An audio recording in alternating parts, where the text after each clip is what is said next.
ഒരു വ്യക്തി മൗലീദാഘോഷം ബിദഅത്താണെന്നും അതിഗൗരവമായ തിന്മയാണെന്നും മനസ്സിലാക്കിയിട്ടും തൻ്റെ മഹല്ലിലുള്ളവരെ തൃപ്തിപ്പെടുത്താൻ, കൂട്ടുകാരെ സന്തോഷിപ്പിക്കാൻ, കുടുംബക്കാരെ സന്തോഷിപ്പിക്കാൻ വേണ്ടി മൗലീദാഘോഷവുമായി ബന്ധപ്പെട്ട് നടക്കുന്ന പരിപാടികളിൽ പങ്കെടുക്കുന്നു, തൻ്റെ മക്കളെ പങ്കെടുപ്പിക്കുന്നു. അങ്ങനെ ചെയ്യുന്നതിൽ തെറ്റുണ്ടോ എന്നുള്ളതാണ്. രണ്ടാമത്തേത്, മൗലീദാഘോഷവുമായി ബന്ധപ്പെട്ട് നൽകുന്ന ഭക്ഷണങ്ങൾ, അത് ബിരിയാണി ആകാം, ഏത് രൂപത്തിലുള്ള ഭക്ഷണമാകാം, ആ ഭക്ഷണങ്ങൾ കഴിക്കുന്നത് അത് സാധാരണ നമ്മൾ വീട്ടിലുണ്ടാക്കുന്ന ഭക്ഷണം പോലെ കണ്ട് കഴിക്കുന്നതിൽ തെറ്റുണ്ടോ എന്നുള്ളതാണ്. അസ്സലാമു അലൈക്കും. ബിദ്അത്ത് ഒരാൾ മനസ്സിലാക്കുകയും ആ ബിദ്അത്ത് ആണെന്നറിഞ്ഞുകൊണ്ട് അയാളെ സഹായിക്കുകയും ചെയ്യുക എന്ന് പറഞ്ഞാൽ ഫഖദ് അആന അലാ ഹദ്മിൽ ഇസ്ലാം, അയാൾ ഇസ്ലാമിനെ തകർക്കാൻ കൂട്ടി നിൽക്കുന്ന ആളാണ്. ഒരു കാര്യം ബിദ്അത്താണ്, റസൂലുള്ളാഹിക്ക് എതിരാണ്, പ്രവാചകൻ പഠിപ്പിച്ചതിനെതിരാണ് എന്ന് തിരിച്ചറിയുന്നു അയാൾ. എങ്കിലും ആളുകൾ അങ്ങനെയല്ലേ, നമ്മുടെ ആൾക്കൂട്ടത്തിലൊരാളല്ലേ, നാടോടുമ്പോൾ നടുവേ ഓടണ്ടേ എന്നൊക്കെ ചോദിച്ച് കുറേ പ്രത്യേക ശാസ്ത്രമൊക്കെ അവതരിപ്പിച്ചിട്ട് അയാൾ അതിൻ്റെ കൂടെ കൂടുകയാണെങ്കിൽ ഫഖദ് അആന അലാ ഹദ്മിൽ ഇസ്ലാം, അയാൾ ഇസ്ലാമിനെ തകർക്കാൻ കൂട്ടി നിൽക്കുന്ന ആളാണ്. നബി സല്ലല്ലാഹു അലൈഹി വസല്ലം മാത്രമല്ല, വിശുദ്ധ ഖുർആൻ പോലും പറയുന്നത് അത്തരം ഘട്ടങ്ങളിൽ അവിടെ നിന്ന് വിട്ടുനിൽക്കണം എന്നാണ്. പ്രത്യേകിച്ച് ബിദ്അത്തിന്റെ ഇടപാടും നടക്കുന്ന ഇടങ്ങളിൽ നിന്ന് മാറി നിൽക്കണം. അത് അല്ലാഹുവിൻ്റെ കൽപ്പനയാണ്, പടച്ചവൻ്റെ കൽപ്പനയാണ്. മാത്രമല്ല ബിദ്അത്ത് എന്ന് പറയുമ്പോൾ നമുക്കറിയാം നബി സല്ലല്ലാഹു അലൈഹി വസല്ലമ ഏറ്റവും നല്ല മാനവികതയുള്ള ആളാണ്. നബി സല്ലല്ലാഹു അലൈഹി വസല്ലമയുടെ മാനവികതയെ സംബന്ധിച്ച് പറഞ്ഞാൽ തീരില്ല. അല്ലാഹുവിൻ്റെ റസൂലിനെ ഒരു ആയുസ് മുഴുവനും ഉപദ്രവിച്ച ആളാണ് അബ്ദുല്ലാഹി ഇബ്നു ഉബയ്യ് ഇബ്നു സലൂൽ. മദീനയിലെ കടുത്ത മുനാഫിഖാണ് അദ്ദേഹം, ഈ അബ്ദുല്ലാഹി ഇബ്നു ഉബയ്യ് ഇബ്നു സലൂൽ എന്ന് പറയുന്ന ആൾ. നബിയെ ഉപദ്രവിക്കുക മാത്രമല്ല, അന്യരാജ്യങ്ങളിൽ നിന്നുള്ള പട്ടാളത്തെ മദീനയിലേക്ക് കൊണ്ടുവരാനുള്ള വേദി ഒരുക്കുകയും അങ്ങനെ ഇസ്ലാമിൻ്റെ ഉള്ളിൽ നിന്ന് തകർക്കാൻ ശ്രമിക്കുകയും ചെയ്ത ആളാണ് അബ്ദുല്ലാഹി ഇബ്നു ഉബയ്യ് ഇബ്നു സലൂൽ. ശുദ്ധ ഖുർആനിൽ അല്ലാഹു ആയത്തിറക്കി, ഇന്നൽ മുനാഫിഖീന ഫി ദർക്കിൽ അസ്ഫലി മിനൻ നാർ, മുനാഫിക്കുകൾ അവർ നരകത്തിൻ്റെ അടിത്തട്ടിലാണെന്ന് പറയുമ്പോൾ ആ മുനാഫിക്കുകളുടെ നേതാവാണ് ഈ അബ്ദുല്ലാഹി ഇബ്നു ഉബയ്യ് ഇബ്നു സലൂൽ.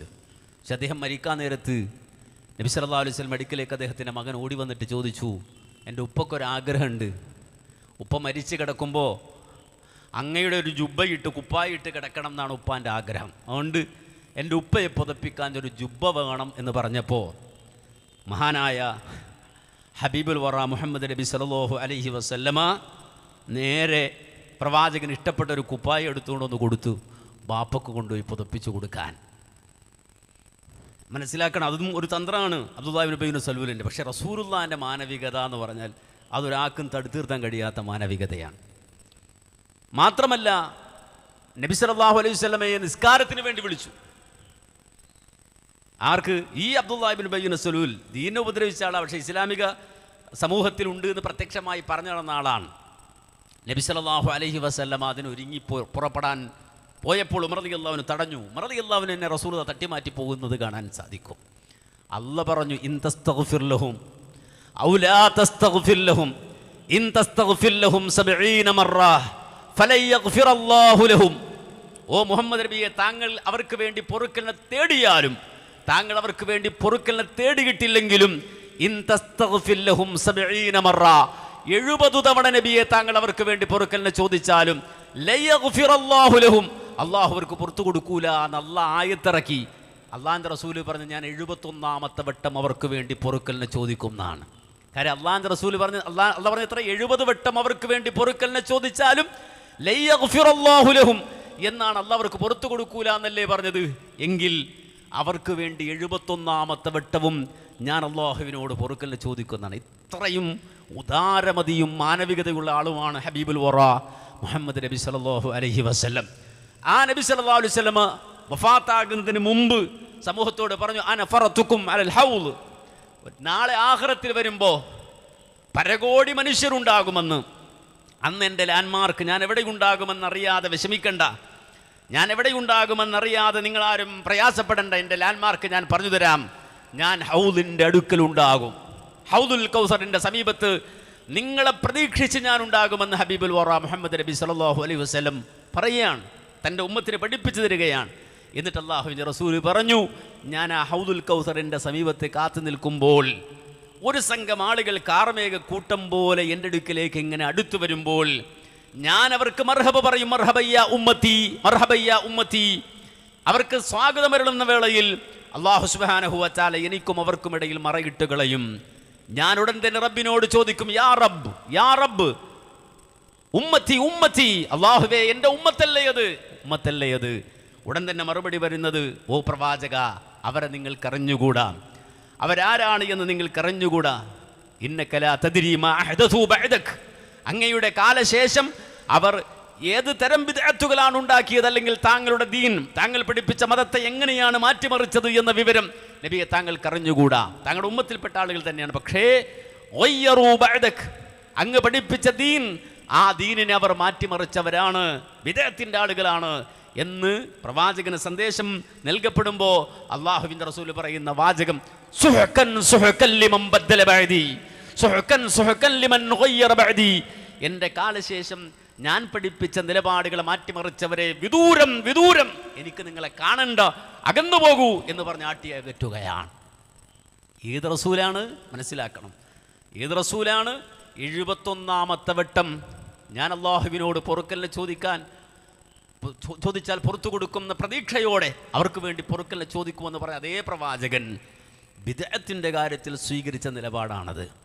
എന്നാൽ അഴകുഴമ്പ നയം സ്വീകരിക്കുന്ന ആൾ ഇത് ബിദ്അത്താണെന്നറിഞ്ഞാലും നമ്മൾ തൽക്കാലം അങ്ങനെയാണ്, നാട്ടിലെ സാഹചര്യം അങ്ങനെയാണെന്ന് ചിന്തിച്ചിട്ട് ആ ബിദ്അത്തിനോടൊപ്പം ചേരുന്നുവെങ്കിൽ അവന് ബിദ്അത്ത് അറിഞ്ഞുകൂടാ, ഇസ്ലാം അറിഞ്ഞുകൂടാ, ഇസ്ലാമിൻ്റെ പ്രത്യേകതയും സവിശേഷതയും അറിഞ്ഞുകൂടാ എന്നാണ് അതിനെ സംബന്ധിച്ച് സൂചിപ്പിക്കാനുള്ളത്. കാരണം അത്രയും ഗൗരവമുള്ള കാര്യമാണ്. അള്ളാഹു ശറഅാക്കിയ ദീനാണ് നമ്മുടെ ദീൻ, അള്ളാഹു തന്ന ദീനാണ് നമ്മുടെ ദീൻ. അത് സുരക്ഷിതമായി നമുക്ക് എത്തിച്ചു തന്ന ആളാണ് ഹബീബുൽ വറ മുഹമ്മദ് മുസ്തഫ സ്വല്ലല്ലാഹു അലൈഹി വസല്ലം.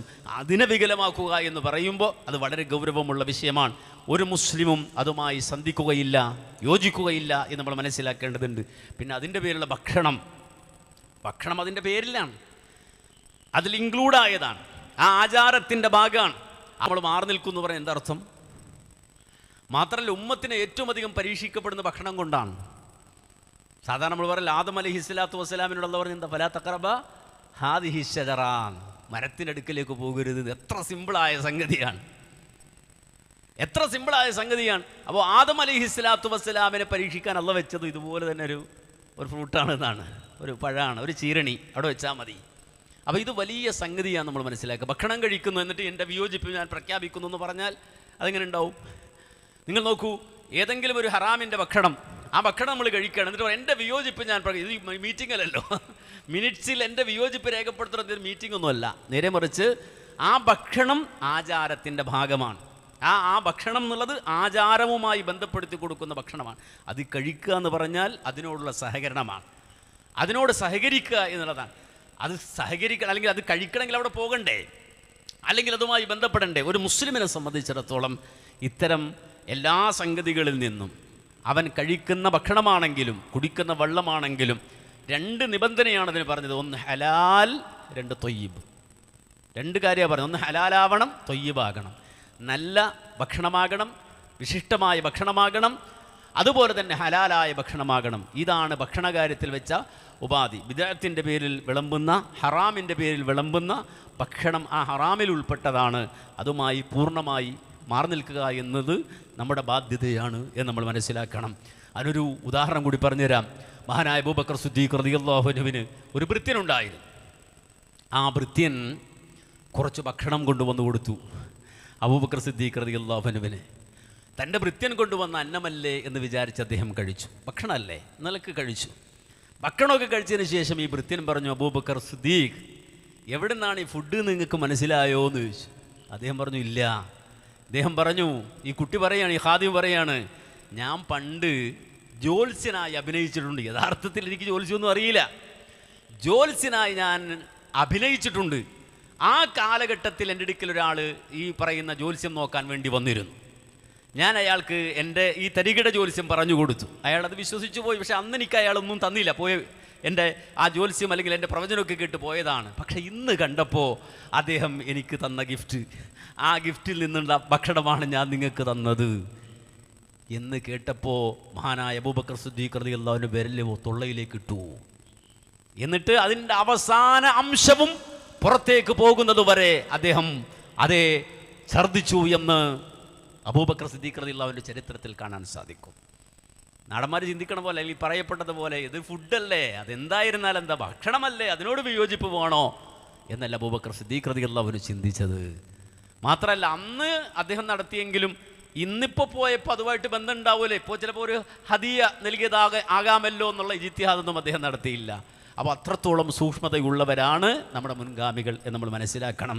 അതുകൊണ്ട് ഭക്ഷണം എന്ന് പറഞ്ഞാൽ അള്ളാഹു തരുന്നതാണ്, അത് ഹലാലാകണം, ത്വയ്യിബാകണം എന്ന നിബന്ധന അതിനുണ്ട്. അതുകൊണ്ടൊരു ബിദ്അത്തിൻ്റെ പേരുള്ള ഫുഡാണെങ്കിൽ അത് പൂർണ്ണമായും അതിനോട് വിയോജിപ്പ് പ്രകടിപ്പിക്കാതെ ഒഴിവാക്കുക എന്നത് നമ്മുടെ ബാധ്യതയാണ് എന്നുകൂടി നമ്മൾ തിരിച്ചറിയേണ്ടതുണ്ട്.